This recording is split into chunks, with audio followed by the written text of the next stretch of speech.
Good evening student.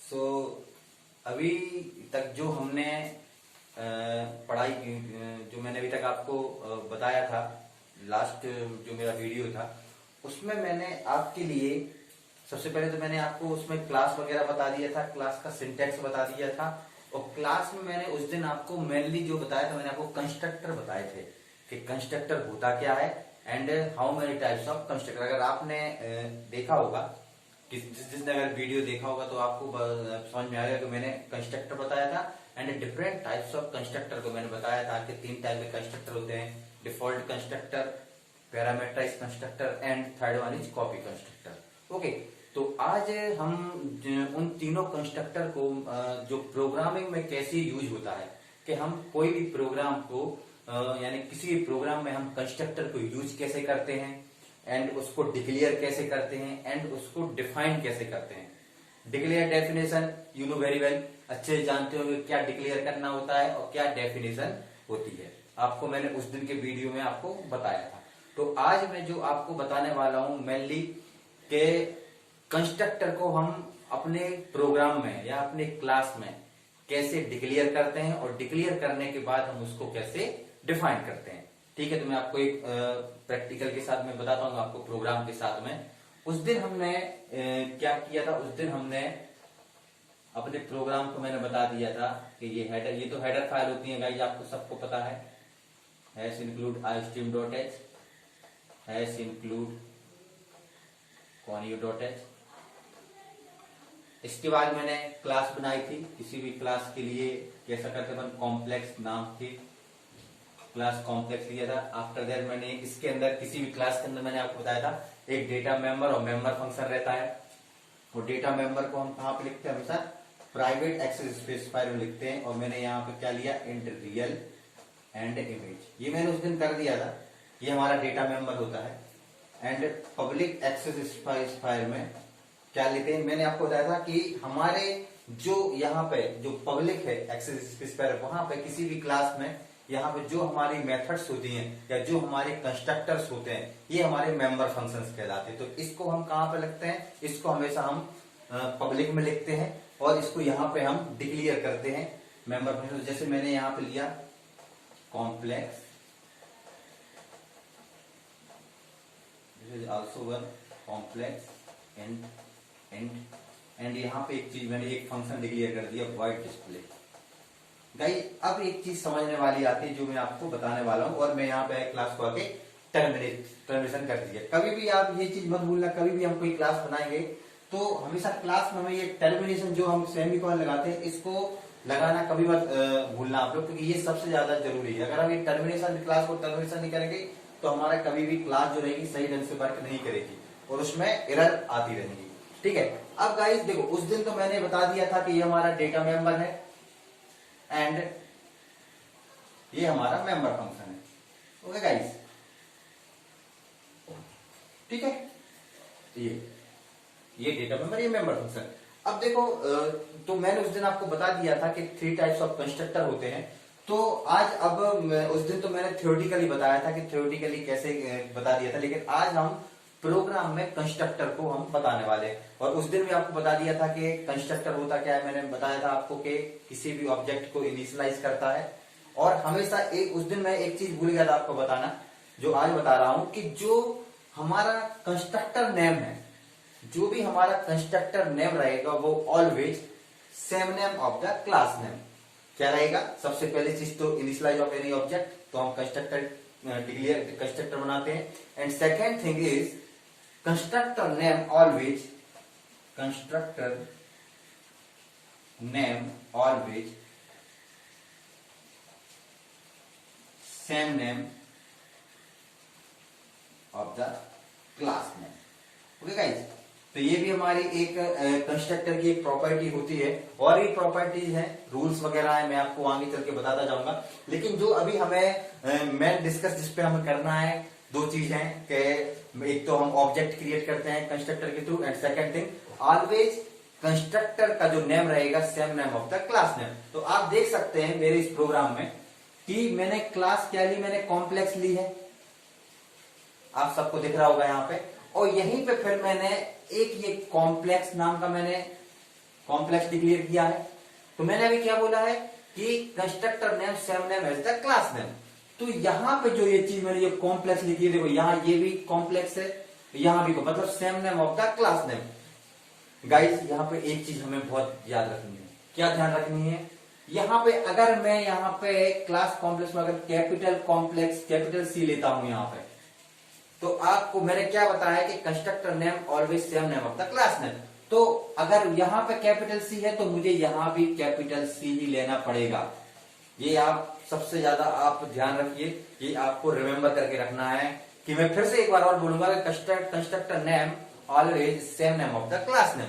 तो अगर यहाँ पे मैंने कैपिटल सी लिया तो हमें भी यहाँ कैपिटल सी लेना है, या फिर अगर मैंने यहाँ पे यानी जो भी हम क्लास नेम देंगे, जो भी मैं क्लास नेम दूंगा, यहाँ पे मैंने स्मॉल सी वाला कॉम्प्लेक्स कर दिया है कॉम्प्लेक्स, तो हमें अपने कंस्ट्रक्टर का नेम हमें हमेशा वो देना पड़ेगा।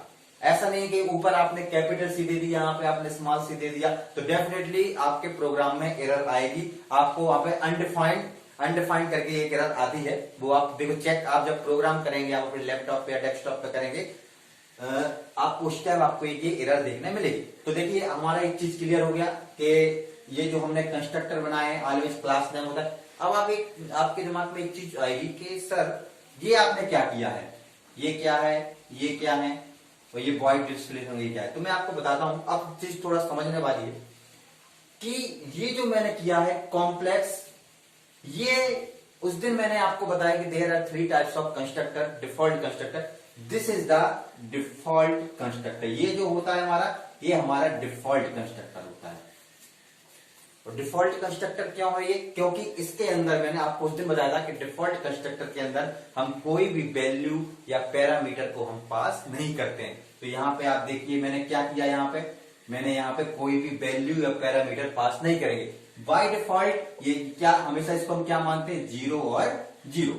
क्या है ये बाय डिफॉल्ट, 0 और 0 रहेगा, है ना। अगर हम कुछ नहीं लिख रहे हैं यहाँ पे, जैसे मैंने सिंपल कॉम्प्लेक्स फंक्शन ये लगा दिया और ये सेमीकोलन, तो इसका मतलब क्या है, इसके अंदर वैल्यू 0 0 है, इसके अंदर कोई भी हमने वैल्यू पास नहीं करी है, इसी कारण ये क्या कहलाता है हमारा डिफॉल्ट कंस्ट्रक्टर। ओके गाइस, अब देखो ये क्या है हमारा, ये तो डिफॉल्ट कंस्ट्रक्टर हो गया पहला वाला।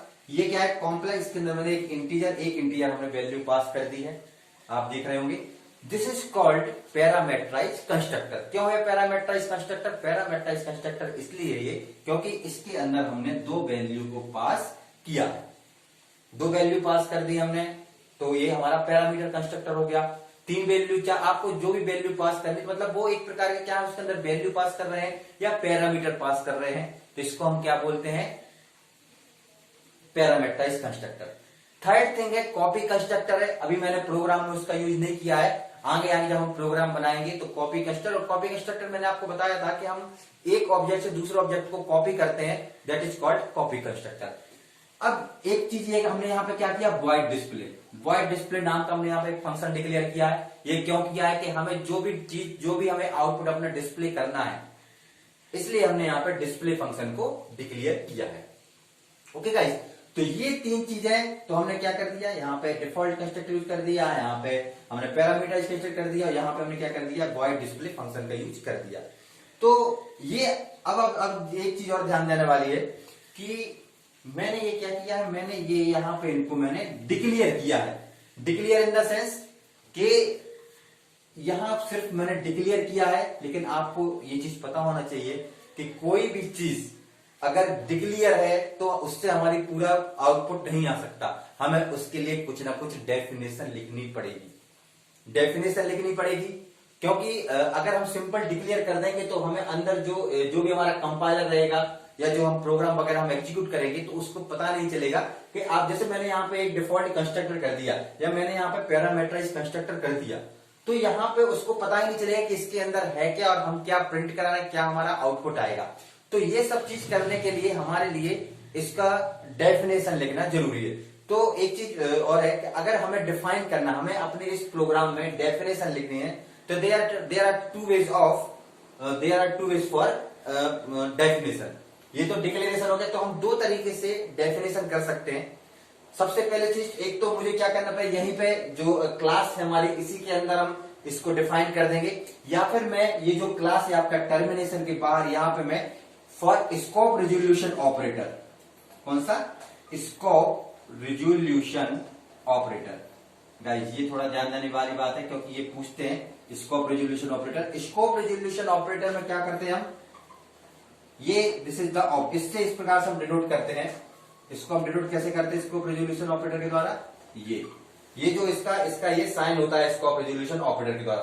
तो पूछते हैं कभी भी आपको कोई इंटरव्यू में पूछते हैं या फिर कभी कोई एक्सटर्नल में पूछते हैं कि why we use scope resolution operator, तो आप उनसे कह सकते हैं कि अगर हमें अपनी जो हमने क्लास में जो हमने कंस्ट्रक्टर को डिक्लेयर किया है या हमने किसी मेथड को हमने डिक्लेयर किया है, तो उसको अगर हमें क्लास के बाहर उसको डिफाइन करना है तो हम स्कोप रिजोल्यूशन ऑपरेटर का यूज करते हैं। ओके गाइस, और एक तो ये तरीका हो गया, और एक एंड सेकंड कौन सा है तरीका, सेकंड तरीका दूसरा ये है कि हमें क्या करना है, हमें सिंपल जहां हमने अपनी यहाँ पे क्लास में, यहाँ जो मैंने अपनी ये क्लास बनाई है यहाँ पे, इसी में हम क्या करेंगे, डिक्लेयर की जगह पे हम इसको डेफिनेशन इसकी यहीं पे लिख देंगे। तो गाइस मैं आपको बताता हूं कैसे करेंगे। अगर हमें एक क्लास में, एक तो मैंने बताया कि दूसरा जो आपका जो रहेगा वहां पे डेफिनेशन के लिए हम स्कोप रिजोल्यूशन ऑपरेटर के द्वारा कर देंगे, और जो मैं अब करने वाला हूं कि मैं यहां पे जो मैंने यहां पे पहले ये डिक्लेयर किया था, इसी में मैं यहां पे डेफिनेशन के लिए क्या लिखूंगा, कॉम्प्लेक्स, एंड यहां पे इसके अंदर हम डेफिनेशन लिख देंगे। गाइस एक चीज याद रखें आप लोग कि डिक्लेरेशन एंड डेफिनेशन, डिक्लेरेशन में हम क्या कर रहे थे, डिक्लेरेशन में हम ये करके अपना कंस्ट्रक्टर डिक्लेयर करके मैंने यहां पे सेमीकोलन लगाया था। This is the one difference between declaration and definition, कि हम जो कॉम्प्लेक्स जो हमारा कंस्ट्रक्टर है, ये डिफॉल्ट कंस्ट्रक्टर है, इसको हमने डिक्लेयर किया था, तो मैंने यहां पे इसको बाद में सेमीकोलन लगा दिया था, ठीक है।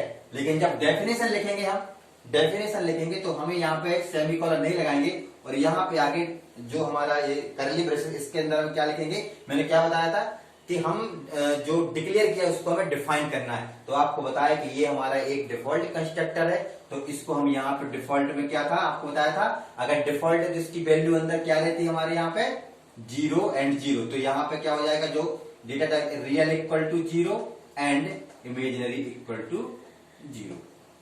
ओके गाइस, ये चीज एक होती है हमारी real equal to 0 and imaginary equal to 0। Okay, ये तो एक हमारा डिफॉल्ट कंस्ट्रक्टर का हो गया। ओके, एंड एक चीज क्या है हमारे, और यहाँ पे हम मुझे पैरामीटराइज कंस्ट्रक्टर में हमारा यहाँ पे मैं कर दूं int a and int b। Okay, यहां पे मैं कर देता हूं real equal to a and imaginary equal to b। Okay, यहां पे मैंने इसको डिफाइन कर दिया, आप देख रहे होंगे कि मैंने यहां पे भी इसको क्या कर दिया, डिफाइन ये क्या, ये पैरामीटराइज कंस्ट्रक्टर पहले हमने इसको क्या किया था, डिक्लेयर किया था, तो हमने दो वैल्यू यहां पे इसको पास कर दी थी। लेकिन मैंने इसको यहीं पे डिफाइन किया है, तो डिफाइन में मैंने क्या कर दिया है, यहां से सेमीकोलन हटा के, और जो दो वैल्यू मुझे पास करनी है, जो मुझे जैसे a एंड b मुझे वैल्यू पास करनी थी, वो मैंने पास यहाँ पे क्या कर दिया, रियल की value a and imaginary equal to b मैंने कर दिया है। तो ये क्या हो गया हमारा पैरामीटराइज कंस्ट्रक्टर को मैंने क्या कर दिया है, ये डिफाइन कर दिया है। ओके, एंड थर्ड वन जो हमारी थी वॉइड डिस्प्ले था हमारा, वॉइड डिस्प्ले के उसके अंदर भी मुझे कुछ ना कुछ डेफिनेशन लिखनी पड़ेगी, तो उसको ही मैं बोल सकता हूं वॉइड डिस्प्ले। ओके गाइस, यहाँ पे मैं थोड़ा जगह कम है यहाँ पे, तो मैं कर देता हूं यहाँ पे सी आउट, यहाँ पे जो रियल वैल्यू रहेगी, रियल एंड इमेज, जो भी हम आउटपुट उसमें दिखाना चाहते हैं। एक मिनट गाइस, यहाँ पे थोड़ा 1 मिनट, ये दिख नहीं रहा है यहाँ पे, मैं आपको बता देता हूँ। तो आप पहले ये चीज देख लो, फिर इसके बाद मैं ये थर्ड चीज, तो आप ये देख लेना कि यहाँ पे क्या हमने क्या किया है। तो 1 मिनट फिर से अच्छे से लिख देता हूँ, पहले मैं लिख देता हूँ यहाँ पे कॉम्प्लेक्स था यहाँ पे, और यहाँ पे क्या था हमारा real equal to 0 and imaginary equal to 0। Okay और यहाँ ये तो हमारा क्या हो गया था, डिफॉल्ट कंस्ट्रक्टर, और ये क्या हो गया हमारा, complex int a int b. यहाँ पे क्या था, हमने वैल्यू पास कर दी, real equal to a and imaginary equal to b. Okay, and third चीज क्या, जो मैं डिस्प्ले फंक्शन में कर रहा था डिक्लेयर, तो क्या किया, वॉइड डिस्प्ले। डिस्प्ले के अंदर क्या है, जो हमें आउटपुट जो दिखाना है वो चीज मैं डालता हूं यहां पे, cout real i plus i and imaginary. Okay guys, and यहां पे आके मैंने क्लास को टर्मिनेट कर दिया। तो देखो आज हमने क्या कर लिया, ये कि हम एक पूरे प्रोग्राम में डिक्लेरेशन भी मैंने आपको बताया था और इसी के अंदर मैंने डेफिनेशन बता दी थी। ओके गाइस, तो आज मैंने सिर्फ इतना ही प्रोग्राम मैंने आपको बताया है। अब हम ऑब्जेक्ट कैसे क्रिएट करेंगे मेन फंक्शन के अंदर एंड कैसे हमारा इसका आउटपुट आएगा, उसको मैं आपको नेक्स्ट लेक्चर में बताऊंगा। तो यहां तक आपको समझने की जरूरत है, नेक्स्ट वीडियो में इसको मेन फंक्शन से आपको मैं बताऊंगा। Okay, thank you student.